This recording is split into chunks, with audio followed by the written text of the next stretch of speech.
കുട്ടികൾക്കായി പ്രത്യേകം തയ്യാറാക്കിയ ബൈബിളിന്റെ 40-ാം വാർഷികം ആചരിച്ചു. 99 അധ്യായങ്ങളായി കുട്ടികൾക്ക് ചേർന്ന ഭാഷയിലാണ് പഴയ നിയമവും പുതിയ നിയമവും ഈ ഗ്രന്ഥത്തിൽ ഉൾപ്പെടുത്തിയിരിക്കുന്നത്.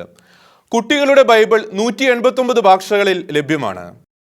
Eight to the church in നീഡിന്റെ സ്ഥാപകനായ ഫാദർ വെറൻഫീൽഡ് വാൻസാട്രറ്ററിയുടെ മനസ്സിലുദിച്ച ആശയമായിരുന്നു ദൈവം കുട്ടികളോട് സംസാരിക്കുന്നു എന്ന പേരിലുള്ള കുട്ടികളുടെ ബൈബിൾ. 1979 ആദ്യമായി പുവെബ്ലായിൽ കുട്ടികളുടെ ബൈബിൾ അവതരിപ്പിച്ചത്. കുട്ടികളുടെ ബൈബിൾ 189 ഭാഷകളിലേക്ക് വിവർത്തനം ചെയ്യപ്പെട്ടിട്ടുണ്ട്. 5 ഭൂഖണ്ഡങ്ങളിലായി 51 മില്യൺ കോപ്പികൾ വിതരണം ചെയ്തിട്ടുണ്ട്. 40 വർഷങ്ങൾക്ക് മുൻപ് അന്തർദേശീയ ബാലവർഷത്തിലാണ് ഫാദർ വെറൻഫീൽഡ് വാൻസാട്രറ്റർ കുട്ടികളുടെ ബൈബിൾ അവതരിപ്പിച്ചത്.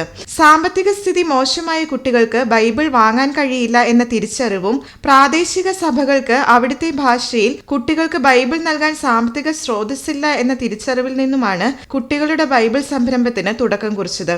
News desk Shekinah news.